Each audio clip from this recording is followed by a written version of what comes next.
Comme dans l'église. Hein?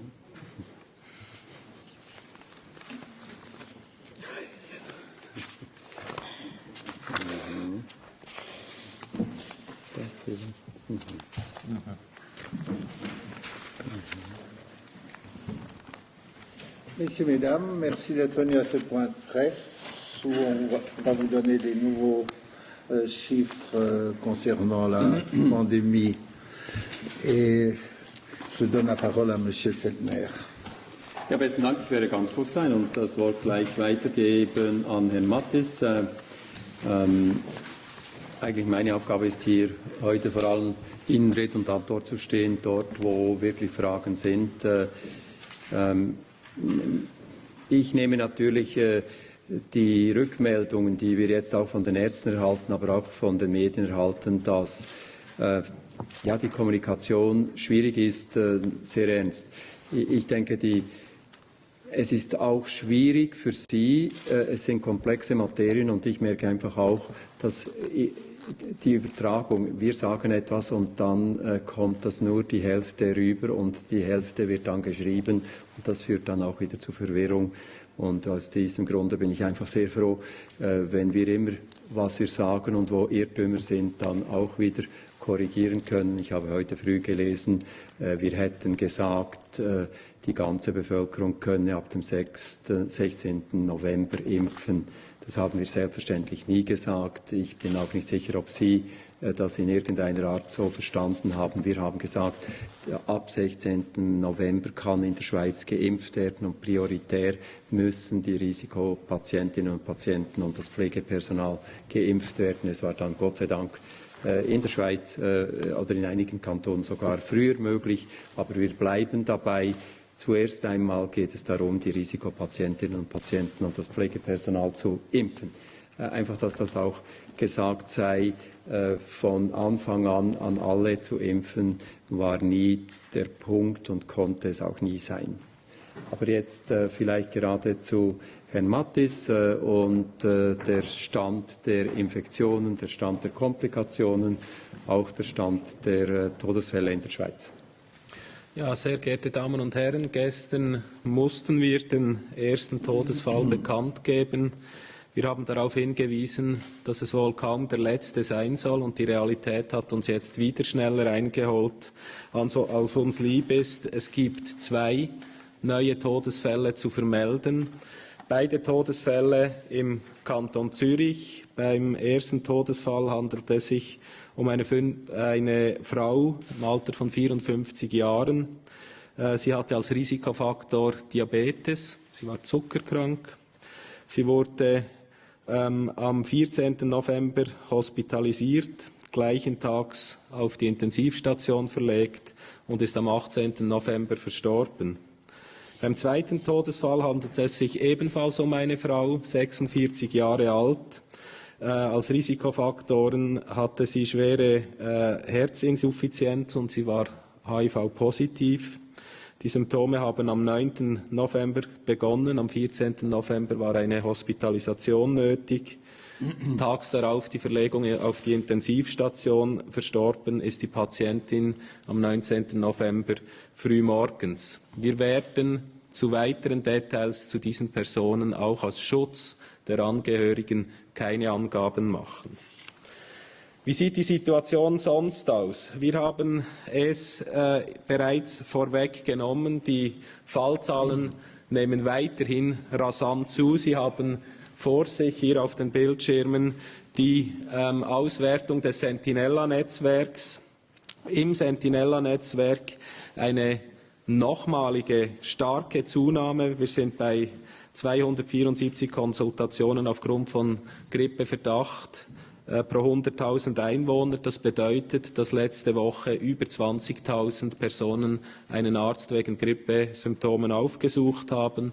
Der größte Teil dieser Konsultationen dürfte auf die pandemische Grippe zurückzuführen sein, da praktisch keine saisonalen Grippeviren in Europa zirkulieren.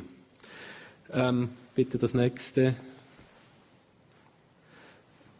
Die Laborbestätigungen, die laborbestätigten Fälle haben sich in der letzten Woche fast verdreifacht im Gegensatz zur Vorwoche. Wir hatten letzte Woche allein knapp 2000 Labormeldungen erhalten.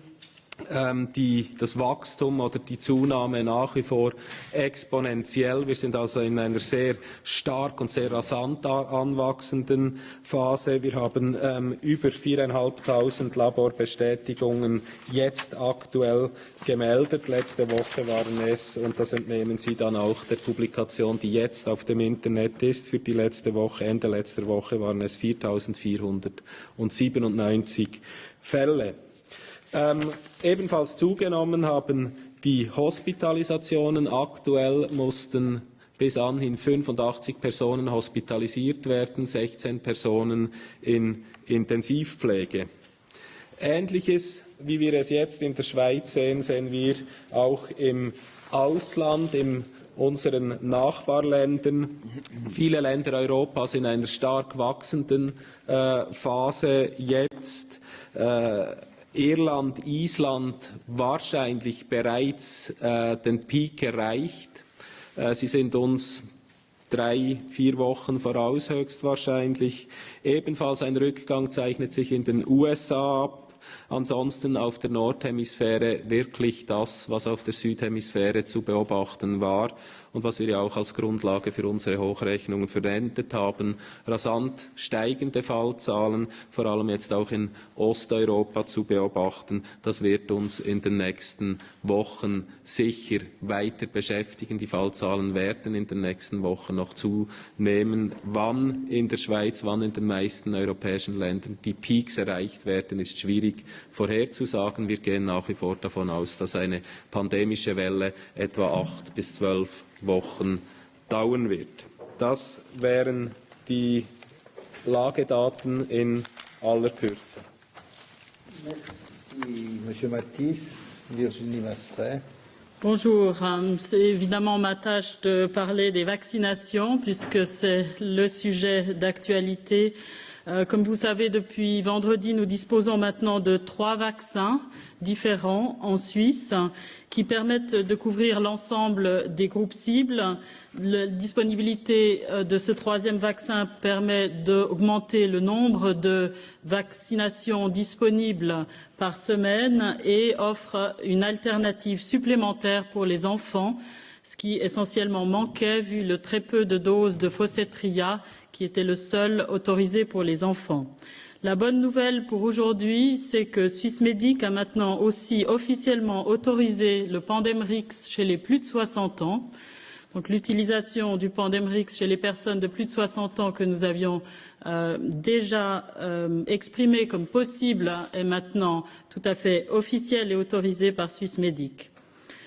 L'autre chose, c'est que la Commission fédérale des vaccinations s'est réunie hier après-midi, a examiné attentivement toutes les données disponibles, également les données confidentielles fournies par les firmes, concernant les études cliniques déjà effectuées avec ces 3 vaccins, et aussi les données dont on dispose maintenant suite à l'expérience en Europe de l'administration du Pandemrix et du Faucetria chez un grand nombre de personnes, y compris chez des enfants et des femmes enceintes.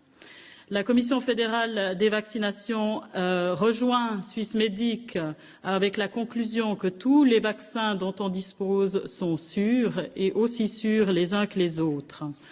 Concernant l'efficacité, celle-ci est estimée actuellement d'après les taux d'anticorps et la proportion de personnes qui atteignent un taux d'anticorps considéré comme protecteur. Les 3 vaccins remplissent également les critères officiels d'enregistrement pour les âges auxquels ils ont été maintenant enregistrés.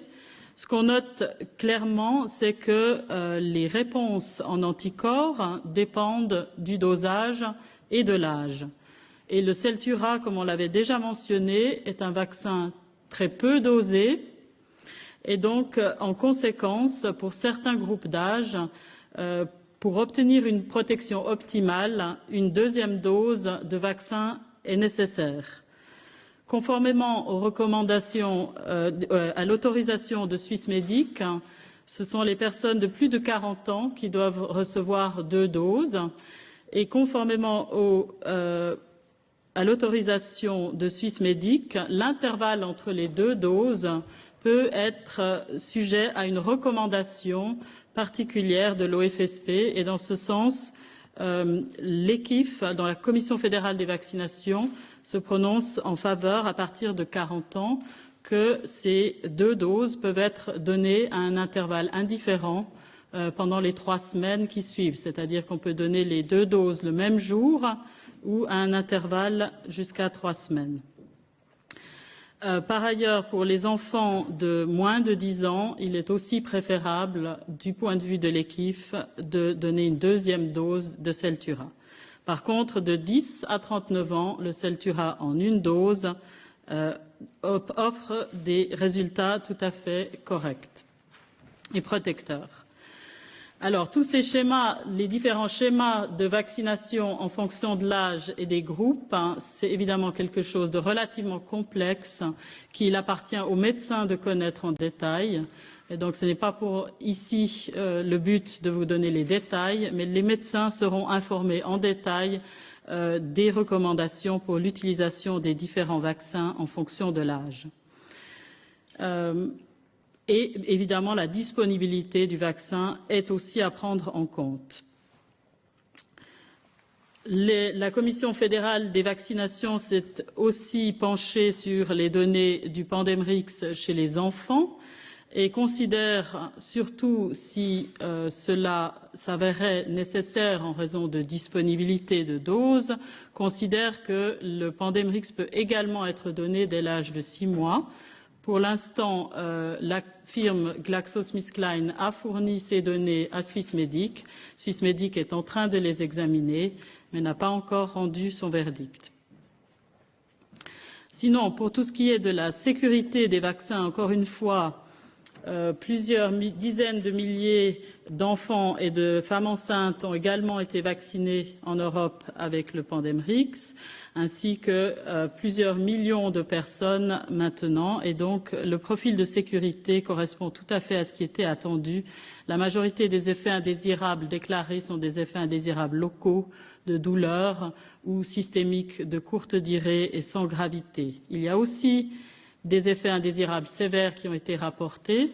Les effets allergiques sévères sont considérés comme étant en relation avec le vaccin. C'est connu que des réactions allergiques peuvent survenir à la suite d'un vaccin. Les médecins sont conscients de ça et ces réactions sévères sont traitables. Rappelons aussi qu'il y a des effets rapportés en relation temporelle avec les vaccins qui ne signifient pas qu'ils sont causals.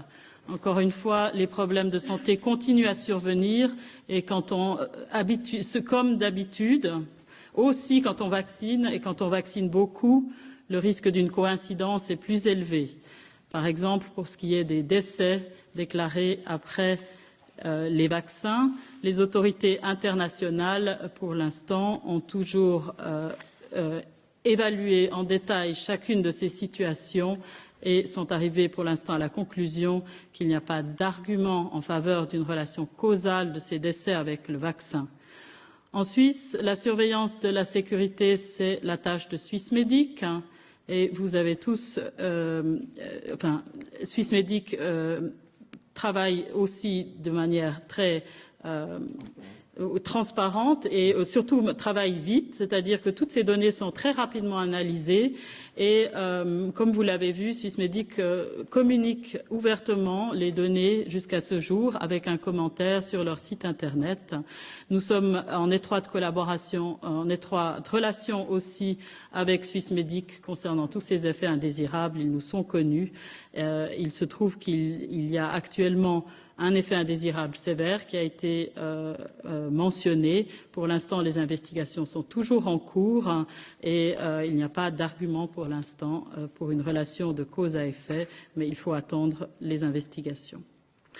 Alors, sinon, pour ce qui est de l'organisation des vaccinations, je crois que vous êtes tous bien au courant, on en a bien parlé jusqu'à maintenant. Donc, le nombre de doses reçues en Suisse et mises à disposition des cantons continue à augmenter à un rythme soutenu.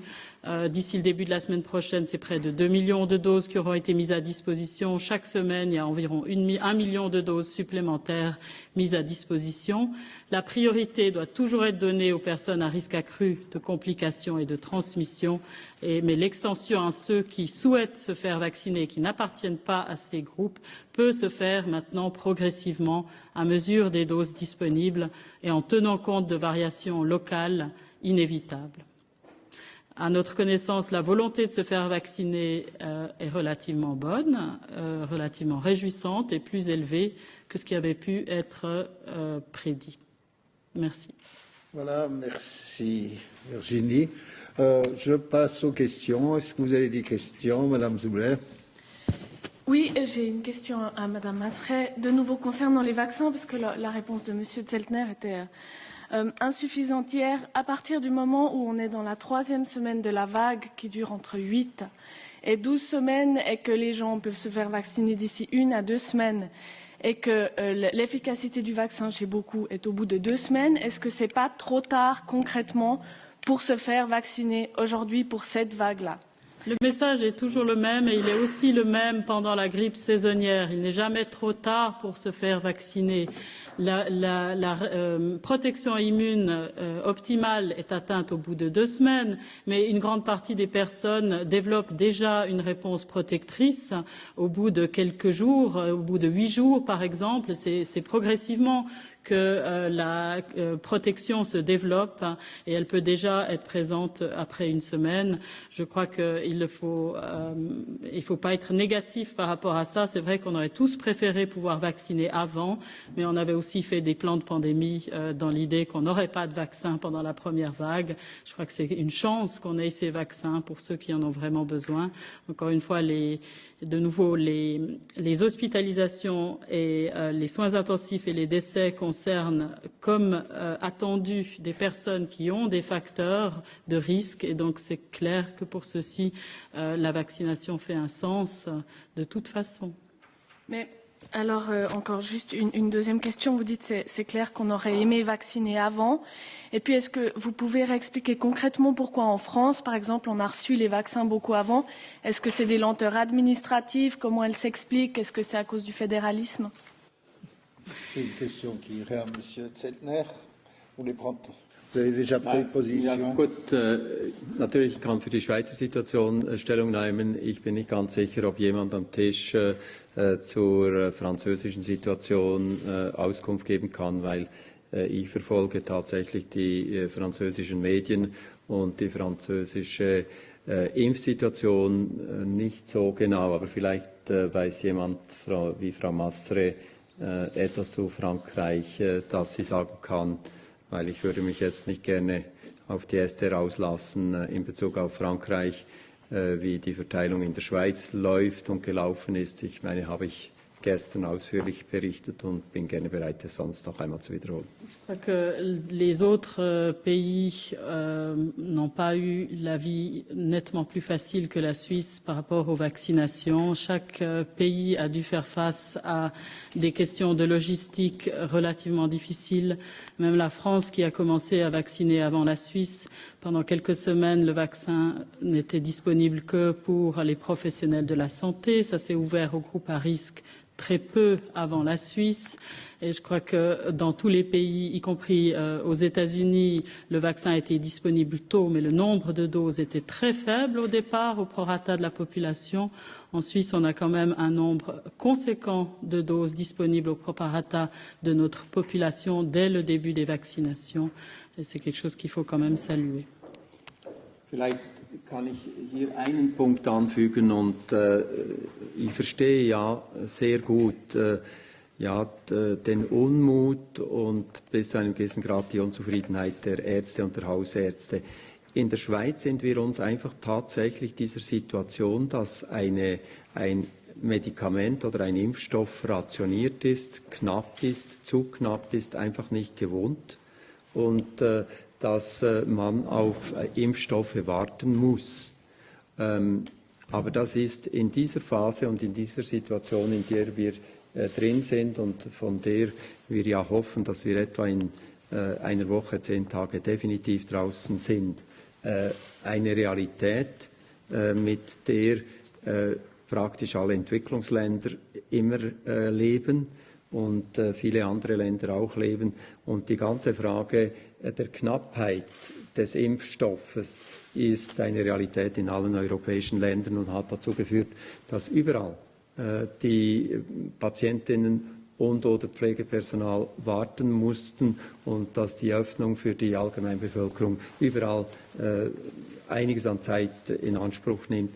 Wir sind uns einfach nicht mehr gewohnt, dass medizinische Güter knapp oder limitiert sind. Und in dieser Situation sind wir jetzt. Und das führt dann gerade ganz zuvorderst an der Front natürlich zu vielen Diskussionen und Schwierigkeiten, weil die Ärzte da mit Fragen konfrontiert sind. Ich möchte aber, und der Arzt sagen muss, ich habe keinen Impfstoff. Das ist eine sehr unangenehme Situation, aber sie ist eine faktuelle, die man nicht wegreden kann, sondern es ist einfach ein Faktum. Impfstoff wird produziert, rausgegeben, verteilt und der Impfstoff ist in den ersten Wochen einfach zu knapp. Donc juste pour préciser, la situation de la Suisse n'est pas particulière, il n'y a pas de retard, on est vraiment dans la moyenne européenne. En tout cas, le délai aussi entre le moment où le vaccin a été autorisé par Swissmedic et le moment où le vaccin est arrivé dans les cabinets était très court. Ich möchte hier vielleicht noch ergänzen, oder? Wenn Sie den internationalen Vergleich immer in Bezug auf den Zeitpunkt setzen, wenn der Impfstoff verfügbar ist, dann setzen Sie ihn bitte auch in Bezug auf die Menge des verfügbaren Impfstoffes. Wir sind jetzt in der Lage, Ende dieser Woche gut 1/4 der Bevölkerung mit Impfstoff zu versorgen. Die Impfstoffe sind in den Kantonen, vielleicht noch nicht in der Arztpraxis, aber es geht in Richtung Peripherie. Ende nächster Woche werden wir fast die Hälfte der Bevölkerung mit Impfstoff versorgen können. Das sind Zahlen, die andere Länder nicht einmal erreichen werden, die keine Abdeckung für die halbe Bevölkerung haben, wo der Impfstoff vielleicht ein bisschen früher gekommen ist. Aber auch diese Länder kriegen die Impfstoffe nach wie vor gestaffelt. Die haben nicht ihre gesamten Mengen von Anfang an zur Verfügung gehabt. Und ich bin überzeugt, ab übernächster Woche wird die Schweiz eines der Länder sein, die am meisten Impfstoffe wirklich jetzt zur Verfügung stellen kann. Und ich denke, das ist mehr als fair, nicht nur auf den Zeitpunkt zu schauen, sondern die tatsächliche Verfügbarkeit auch dann gegenüber der Bevölkerung. Merci, Patrick. Ja, ich habe eine Frage zur Verteilung hier in der Schweiz. Ich lese heute meine Mitteilung des Zürcher Amts für Gesundheit und die schreiben, sie hätten in einem ersten Schub 140.000 Dosen Impfstoff bekommen. Davon seien 100.000 jetzt verteilt, 40.000 liegen demnach noch beim Kanton. Wie kommentieren Sie so etwas? Das ist doch jetzt 10 Tage her, dass die den bekommen haben. Monsieur Zeltner, peut-être? Eben den Kommentar, den ich gebe, ist für die Verteilung in den Kantonen, sind die Kantone verantwortlich. Und das ist das föderale System und das war die Antwort, die ich Herrn Burkhalter gegeben habe. Ich glaube, man muss einfach am Ende dieser ganzen Impfkampagne die Geschichte inklusive die Frage, die Sie gestellt haben, anschauen und sagen, wo hat es überall irgendwo wie Verzögerungen gegeben und wie sind die zu überwinden. Und ich weigere mich einfach jetzt im Moment Schwarzpeter auszuteilen. Ich erhalte sehr viele. Manchmal muss ich sagen, ärgere ich mich. Und einen, den sage ich hier, Wir hatten gestern eine Telefonkonferenz mit allen Kantonsärzten. Der Kantonsarzt von Schwyz war abwesend, aber hat dann eine Medienmitteilung rausgelassen, in der er irgendwelche Anschuldigungen rauslässt. Das finde ich nicht der Moment, das zu tun, sondern wir müssen jetzt einfach schauen, dass wir wirklich mit dem System, das wir haben in der Schweiz, dem Gesundheitssystem, das wir haben, und das sich in vielen Fällen bewährt und in anderen Fällen eben Fragezeichen aufwirft. Und diese Situation, die wir jetzt durchleben, zeigt eine ganze Serie jetzt von Fragen, die wir einfach zu klären haben anschließend. Die WHO, OECD hat vor Jahren gesagt, wir haben ein Gouvernanzproblem in der Schweiz. Die Aufteilung der Verantwortlichkeiten zwischen Bund und Kantonen ist so komplex, dass das zu Schwierigkeiten führen kann. Wir weisen Sie darauf hin. Wir haben das zur Kenntnis genommen und tatsächlich werden wir über diese ganze Frage der Steuerung des Systems immer wieder auch schauen müssen. Es gibt viel Gutes an dem, aber eben Sie sehen jetzt auch, wo allenfalls ja, es harzt mit dieser Art der Kompetenzaufteilung. Merci, Monsieur d'abord. Eine Frage Monsieur Terver. Eine Frage zur Anwendung des Impfstoffs. Kann ja sein, dass Leute, die bereits infiziert sind mit dem Virus, sich noch impfen lassen. Hat das irgendeine verstärkende Wirkung auf den Verlauf der Krankheit? Non. Très clairement, les recommandations sont que si une personne présente une maladie aiguë, fébrile, si elle est malade, il est préférable de ne pas vacciner pendant que la personne est malade, mais ce n'est pas parce que le vaccin pourrait avoir des effets négatifs, mais c'est plutôt que si on est malade, le vaccin peut avoir une efficacité moindre. C'est-à-dire qu'on répond moins bien, la réponse immunitaire au vaccin risque d'être moins bonne si on est malade avec de la fièvre ou une maladie qui a des symptômes graves. Par contre, si on est déjà infecté avec le virus de la grippe A, H1N1, mais qu'on n'a pas de symptômes et qu'on se fait vacciner, les symptômes vont se développer malgré le vaccin, puisque le vaccin aura été donné après l'infection. Mais le vaccin ne va pas aggraver la maladie, il va seulement rester inutile. Et dans ces cas-là, si une personne qui a été vaccinée développe des symptômes de grippe après le vaccin, en effet, selon le nombre de jours après le vaccin, on peut attribuer cette maladie grippale à une infection qui avait déjà eu lieu avant le vaccin et pas à une inefficacité du vaccin.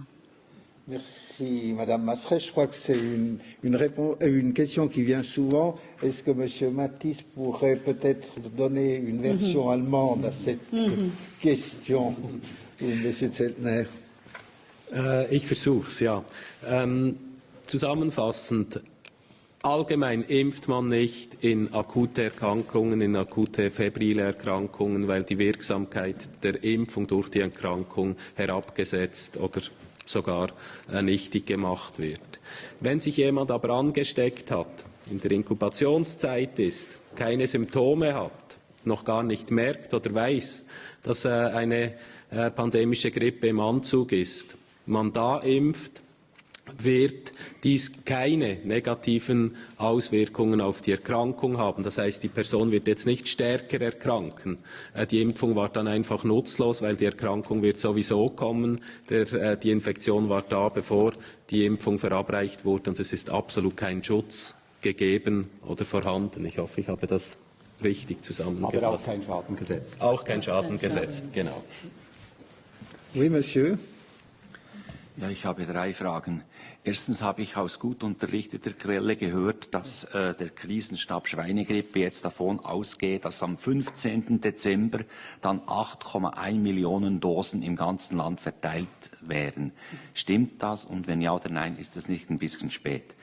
Zweitens, warum sterben eigentlich die Leute, wenn sie schon auf der Intensivstation sind, dennoch? Sind da die Mittel einfach noch vielleicht nicht vorhanden oder haben die eine Penicillinresistenz oder was ist da los? Meine dritte Frage, In der Ukraine war es ja ganz schlimm vor etwa 2 oder 3 Wochen. Wie ist die Lage jetzt dort? Wie ist das verlaufen dort? Und dann habe ich noch einen Hinweis an Herrn Zeltner. Sie haben gestern hier ein bisschen Reklame gemacht für Aspirin. Könnten Sie, für Aspirin haben Sie hier Reklame gemacht. Könnten Sie ex officio nicht den Leuten sagen, dass sie sehr viel Geld sparen, wenn sie statt Aspirin in der Apotheke Asatabs verlangen? Das ist ein Generika und kostet statt 5,90 Franken nur 3,60 Franken. Danke. Alors pour les 8 millions de doses disponibles en Suisse à partir au 15 décembre, c'est une bonne chose si 8 millions de personnes en Suisse veulent se faire vacciner, mais on ne part pas du principe que 8 millions de personnes en Suisse veulent se faire vacciner. Alors, à partir de 40 ans, on dispose de Pandemrix qui, en une dose, permet d'avoir une excellente réponse. Donc, les personnes qui ont plus de 40 ans ont le choix entre recevoir du Celtura en 2 doses ou recevoir du Pandemrix en 1 dose. C'est un choix qui doit être élaboré ensemble avec le médecin. C'est les médecins qui ont la capacité de prendre de faire cette recommandation individuelle en fonction des personnes. C'est 8 millions de doses, tout compris, Celtura et Pandemrix. On sait que les 2 vaccins vont être utilisés. On sait qu'un certain nombre de personnes doivent avoir 2 doses, mais très certainement 8 millions de doses, c'est largement assez pour tous ceux qui veulent se faire vacciner, y compris ceux qui doivent recevoir 2 doses. Ensuite, la deuxième question. Aux soins intensifs, les patients qui doivent être aux soins intensifs à cause de ce virus le sont parce qu'ils ont une infection des poumons due au virus, une infection très sévère des poumons due au virus. Ce que j'ai entendu des personnes qui ont dû soigner ces patients dans les soins intensifs, c'est extrêmement difficile. Ils doivent être ventilés par un appareil, donc ils doivent avoir une respiration artificielle avec un appareil.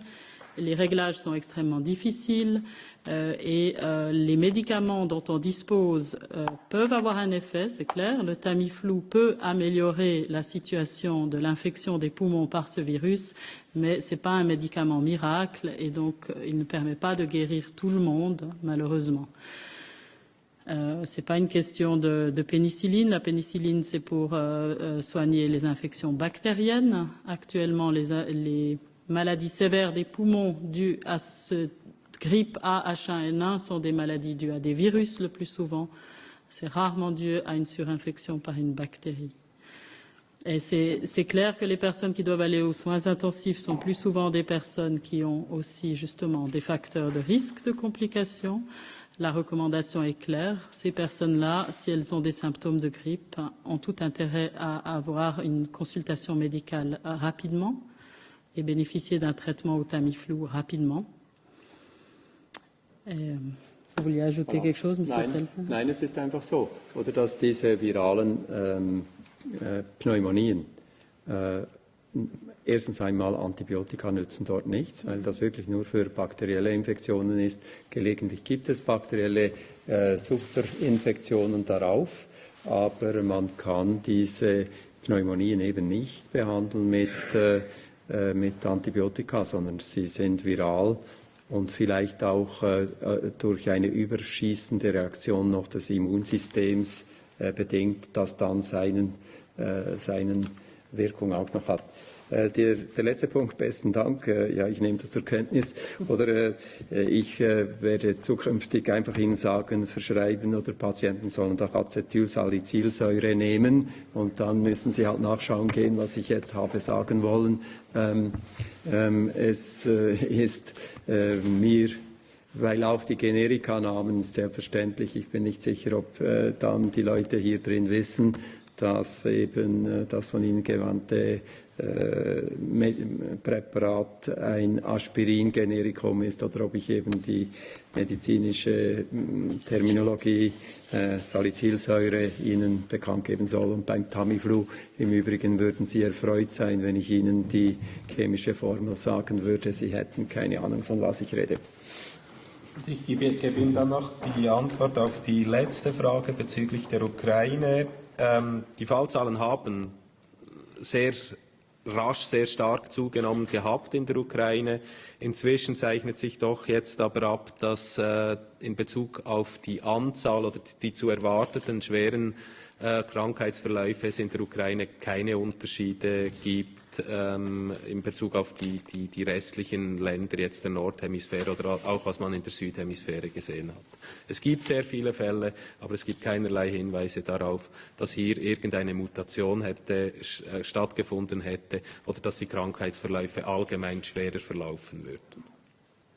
Noch eine Nachfrage zu meiner ersten Frage. Wann schätzen Sie denn, werden alle, die es nötig haben und alle, die es wollen, im Land geimpft sein? Quand plus personne ne veut venir se faire vacciner. Non, je comprends pas bien la question. Quand vous pensez qu'on sera arrivé à vacciner tous ceux qui le souhaitent?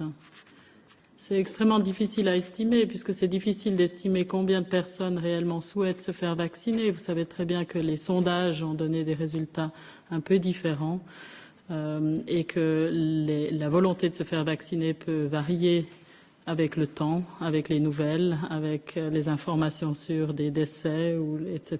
Il y a beaucoup de choses qui peuvent faire varier le souhait des personnes de se faire vacciner. On était parti si on en prenait le sondage du mois de juin de l'OFSP, c'était un quart de la population qui voulait se faire vacciner. Un quart de la population, c'est 2,5 millions de personnes. Donc, d'ici 2 semaines, normalement, ces personnes doivent être complètement couvertes. Mais ça dépend de tellement de facteurs qui sont difficiles à estimer. On fait un monitoring avec les cantons du nombre de doses qu'ils distribuent dans le canton pour estimer le nombre de personnes qui demandent le vaccin et qui sont vaccinées. Semaine après semaine, on peut suivre l'évolution de cette situation, mais on ne peut pas anticiper comment ça va se passer. Quelqu'un d'autre d'abord? Ich habe 2 Fragen. Einerseits zu den 2 neuen Todesfällen. Weiß man, ob die Frauen geimpft waren oder nicht? Und wenn ja, wann? Und die zweite Frage, ob man aus den Erfahrungen aus dem Ausland abschätzen kann, wo diese Spitze ist. Also wenn man sieht, letztes Jahr die saisonale Grippe, wie hoch wird da die Schweinegrippe gehen? Zu Ihrer ersten Frage. Die Informationen, die mir vorliegen, weisen nicht darauf hin, dass diese beiden Personen geimpft waren. Aber für genauere Auskünfte müssen Sie sicher die kantonalen Behörden kontaktieren. Zu Ihrer zweiten Frage. Das Bild ist glücklicherweise immer noch offen. Sie sehen, dass wir Ende letzter Woche oder mit den Zahlen der letzten Woche bereits etwa auf dem Niveau der vorletzten Grippesaison waren. Also so hoch sind wir schon. Letztes Jahr, müssen wir sagen, war die saisonale Grippe, es war eine relativ starke Grippe. Wir werden sicher jetzt, wenn die Fallzahlen weiter so zunehmen, relativ bald auch da sein. Die Voraussagen, die Prognosen, die wir gemacht haben, sagen ja, dass wir 2- bis 3-mal höhere Fallzahlen als in einer durchschnittlichen Grippesaison haben werden. Und von dem her gehen wir auch aufgrund des Verlaufes noch davon aus, dass die Zunahmen jetzt über die nächsten 3, 4, vielleicht sogar 5 Wochen noch anhalten werden und dann ein Peak erreicht wird. Und dann die Fallzahlen aber auch relativ rasch voraussichtlich wieder zurückgehen werden. Madame Zoubler. Oui, encore juste une précision importante concernant les vaccins. Est-ce que les enfants devaient faire partie de la catégorie de population à vacciner en priorité, ceux qui souffrent d'aucune affection particulière ou pas? Ça a été largement discuté justement à la Commission fédérale des vaccinations et la conclusion a été, d'après toutes les données sur les groupes d'âge qui sont concernés par les groupes d'âge et les groupes de population et surtout les conditions qui sont concernées par les évolutions sévères. Et il a été conclu qu'il y a une priorité et une recommandation plus forte de vaccination des personnes qui ont des facteurs de risque, y compris les enfants qui ont des facteurs de risque, mais qu'à partir du moment où on peut laisser la vaccination ouverte à tous ceux qui le souhaitent, il n'y a pas de priorité à l'intérieur de ce groupe-là. Il est vrai que Les données montrent que les enfants de moins de 5 ans ont un risque plus élevé de devoir être hospitalisés en proportion de la population, mais ce n'est pas ceux qui font la plus grande part des évolutions très sévères en particulier. Ce n'est pas ceux qui font la plus grande part des soins intensifs et des décès. Donc l'un dans l'autre, c'est vrai, pour éviter des hospitalisations qui sont toujours pénibles et douloureuses, c'est vrai qu'on peut encourager davantage les jeunes enfants à se faire vacciner, mais globalement, il n'y a pas un groupe à risque particulier qui a pu être défini, en tout cas par la Commission fédérale des vaccinations, pour cibler ces enfants.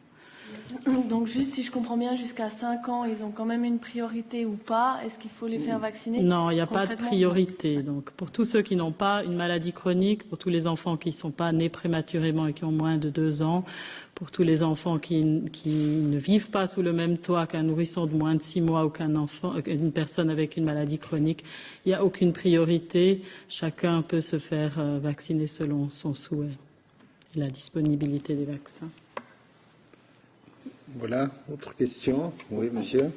Im Vergleich zu den saisonalen Grippen der letzten Jahre, wenn man jetzt sieht, es sind jetzt etwa 4.500 bestätigte Fälle und 3 Todesfälle, muss man nicht sagen, das ist eigentlich erstaunlich milde verlaufen bis jetzt, weil sonst gibt es ja bis zu 3.000 Todesfälle pro saisonale Grippe, oder?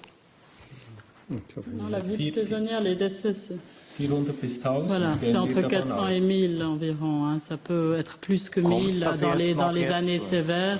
Et l'explication de ça, c'est que pour la grippe saisonnière, les personnes les plus vulnérables sont les personnes de plus de 65 ans.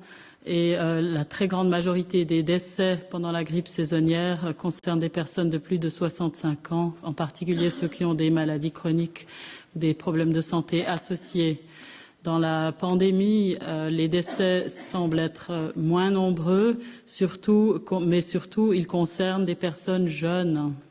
C'est ça la grande différence. La très grande majorité des décès dus à la grippe pandémique H1N1 2009 concernent des personnes de moins de 65 ans, des adultes jeunes. Et c'est pour ça que leur nombre est plus faible. Il y en a moins parmi eux qui sont particulièrement vulnérables que parmi les plus de 65 ans qui, eux, sont très touchés dans la grippe saisonnière. Voilà, merci. So ist das so, also wieso sind alte Menschen weniger betroffen hier? Dans la grippe pandémique, je ne crois pas qu'on a l'explication totale pourquoi les personnes plus âgées sont relativement épargnées par la grippe pandémique, mais les explications les plus fréquemment admises, c'est qu'ils ont une protection partielle donnée par un contact avec des virus qui avaient des propriétés immunogéniques similaires. Et ce qui est intéressant, c'est qu'il semble que si on est exposé très tôt dans sa vie à un virus de la grippe, on garde jusqu'à après l'âge de 65 ans une certaine protection. Quand on est exposé plus tard dans sa vie à un type de virus, on garde moins longtemps la protection conférée par ce virus. C'est pour ça que les personnes qui sont maintenant plus de 65 ans, s'ils ont été exposés, quand ils étaient tout petits, donc ils ont gardé une meilleure immunité et une meilleure mémoire des événements qui se sont passés il y a très longtemps que la mémoire des événements qui se sont passés récemment. C'est intéressant, c'est la même chose pour la mémoire. Au niveau de la pensée. Les personnes âgées perdent la mémoire récente et puis gardent la mémoire ancienne. C'est une jolie anecdote.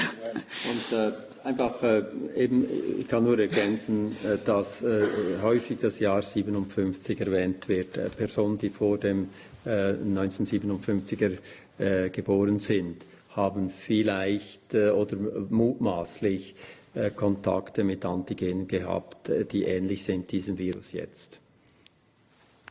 Merci. Autre question? Monsieur n'a pas encore passé. Si j'ai bien compris, donc, la grippe saisonnière est en train de disparaître. Dans quelle mesure la grippe H1N1 remplace la grippe saisonnière? Ou est-ce que les deux sont en parallèle? Je n'ai pas bien compris ce point-là. Si ça disparaît, est-ce que c'est une bonne nouvelle pour les personnes âgées qui seraient moins touchées par la morbidité? C'est pas une question de disparition. Ce qui a été observé au cours des décennies passées, c'est que quand un nouveau virus de la grippe apparaît, qui est complètement différent de ceux qui ont circulé auparavant, donc c'est la situation qu'on vit maintenant, ça crée une pandémie parce que la majorité des personnes sont non immunes. Et après, ce virus, il va rester présent, il va revenir chaque année. C'est ce virus-là qui devient le virus saisonnier, un des virus saisonniers. Donc les virus saisonniers sont des virus de type H1N1 ou de virus de type H3N2 en ce moment. Régulièrement, chaque année, c'est soit l'un, soit l'autre, soit un mélange des deux ou un virus B. Ils sont chaque année semblables mais pas identiques. C'est pour ça que chaque année il faut refaire un vaccin, que chaque année il faut revacciner les gens parce que le virus saisonnier il se modifie légèrement mais pas complètement. Et quand arrive un nouveau virus, c'est vrai qu'il a tendance à prendre le dessus, comme si ce qui se passe maintenant. On ne peut pas exclure qu'au cours des prochaines semaines, il y aura aussi des virus classiques saisonniers des H3N2 qui vont circuler, comme ça a été observé dans certains pays du Sud. Mais c'est clair que comme on est beaucoup plus nombreux à être susceptibles à ce nouveau virus prend vraiment le dessus au niveau de l'épidémie. Mais au cours des saisons prochaines, ce virus va prendre des caractéristiques d'un virus saisonnier, c'est-à-dire qu'une grande proportion d'entre nous l'auront déjà rencontré, auront déjà une immunité partielle, donc tomberont pas malades ou moins malades. Mais il se modifiera légèrement et on retombera malade. C'est complexe, les grippes. J'espère que j'ai répondu. Oui, madame. Encore un complément par rapport à ça. Est-ce que ça signifie que cette saison, il y aura moins de décès dus à la grippe saisonnière, que globalement, on s'en sortira mieux? C'est possible, oui, mais on ne peut pas prédire. C'est vraiment les comportements des virus de la grippe sont très imprévisibles. Ce qui a été observé, on commence à avoir maintenant les synthèses des données des pays qui ont déjà été affectés dans l'hémisphère sud. Et c'est vrai que globalement, l'impact en termes de mortalité de toute la saison de grippe en Australie était similaire finalement en nombre de décès à une grippe saisonnière. Et à leur estimation, la très grande majorité des cas de grippe étaient dus au nouveau virus. Voilà. Oui, monsieur. Ja, Sie haben gestern von Problemkantonen gesprochen. Könnten Sie noch genau einmal sagen, welche diese Problemkunden unter den Kantonen sind? Nein, ich habe tatsächlich, oder ich müsste wieder nachschauen, was ich genau geschaut habe. Ich habe schon wieder Rückmeldungen von Kantonen, dass gesagt wurde, Problemkantone. Also müssen wir schon wieder vorsichtig sein von Kanton. Es gibt keine Problemkantone. Es gibt Kantone, die mit der Verteilung des Impfstoffs, mit den Lieferungen der Impfstoffe etwas im Verzug waren oder Unterversorgungen gemeldet haben. Und es ist wirklich wahnsinnig schwierig, wenn ich sage, das sei ein Problemkanton, habe ich schon wieder, wie ich dazu komme, einen Kanton als Problemkanton zu bezeichnen. Ich nehme das Wort zurück, hätte ich es gesagt. Es gab eine Serie von Kantonen, die gestern eben noch in einer zweiten Telefonkonferenz zugegen waren, weil am Morgen an der Telefonkonferenz es sich gezeigt hat, dass sie in Bezug auf die Lieferungen Fragen hatten. Ich bin jetzt nicht in der Lage, diese Liste runterzulesen. Wenn jemand oder wenn noch Fragen sind, werde ich sie suchen. Ich habe sie irgendwo. Es sind eine Serie von Kantonen der Innerschweiz waren es. Zürich war am Telefon, Bern war am Telefon. Das heißt aber nicht, dass das Problem Kantone sind, sondern es waren Kantone, bei denen sich einfach noch Fragen stellten mit den Auslieferungen. Oui, Monsieur. Es werden ja vielleicht wieder, wie in den letzten Tagen, dann aus einigen Kantonen Ärzte oder die Kantone selbst sich melden und sagen, sie hätten immer noch zu wenig Impfstoff. Kann man nicht nochmals kurz aufzeigen, wie sind denn die Stationen der Auslieferung? Also von wo nach wo geht der Impfstoff? Auch das ist wieder nicht zu verallgemeinern, oder? Was klar ist, ist, es sind zwei Grossisten, die die Verteilung auf die Kantone vornehmen. Und zwar Alloga und Voigt. Ich glaube, diese Namen sind längst bekannt auch. Gewisse Aufgaben in Bezug auf die Umpackung des GSK-Impfstoffes werden im Auftrag der Kantone durch Alloga durchgeführt, aber das auch schon wieder nicht für alle Kantone. Und dann werden diese Lieferungen an von den Kantonen bezeichneten Stellen abgeliefert. Das können 1 bis mehrere solcher Stellen sein. Wie von da aus dann die Verteilung stattfindet in den Kantonen, das unterscheidet sich dann eben wahrscheinlich 26 Mal. Es sind grundsätzlich 3 Orte, denke ich, zu bezeichnen, die Lieferungen erhalten. Das sind die Spitäler, natürlich. Das sind in einzelnen Kantonen sogenannte Impfzentren, also Zentren, die speziell eröffnet wurden vom Kanton, damit sich die Risikogruppen und dann eben auch die Gesamtbevölkerung da impfen lassen können. Und dann sind es am Schluss die Arztpraxen, die beliefert werden. Und wer das macht und wie das gemacht wird, das ist, wie gesagt, in der Aufgabe und in der Verantwortung der Kantone, und dementsprechend wurden da die besten und für den Kanton sinnvollsten Lösungen gesucht, und die unterscheiden sich. Also das, was ich Ihnen jetzt gesagt habe, ich glaube, das ist das Allgemeinste, was man sagen kann, und weiter aufschlüsseln kann man es dann nicht mehr. Gut, also wenn es hier für Sie von Interesse wäre, selbstverständlich könnten wir Ihnen sozusagen ein Tableau de bord jedes Kantons einmal präsentieren. Die Verantwortung, wie das eben organisiert wurde, ist bei den Kantonen. Wir sind natürlich informiert und könnten es Ihnen einmal liefern. Ich habe immer auch etwas Hemmungen, muss ich Ihnen sagen, sozusagen der Sprecher der Gemeinschaft der Kantone zu sein. Letztlich ist das die Verantwortung der Kantone, und das sollte auf jeder Homepage des Kantons zum Beispiel ablesbar sein.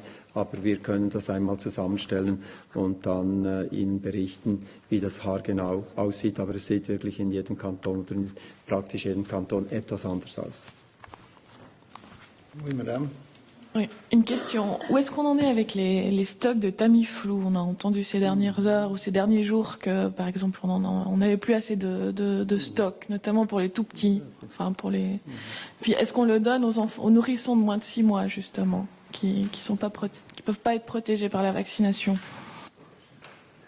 Also die Tamiflu-Versorgung grundsätzlich funktioniert nach wie vor über den freien Markt. Wir sehen absolut keinen Grund, jetzt daran zu denken, ein Pflichtlager zu öffnen. Natürlich halten wir uns diese Möglichkeit offen, falls aus unabsehbaren Gründen die Nachfrage größer sein wird als das, was auf dem Markt ist. Aber auf dem Markt sind sehr große Mengen Tamiflu in der Schweiz verfügbar.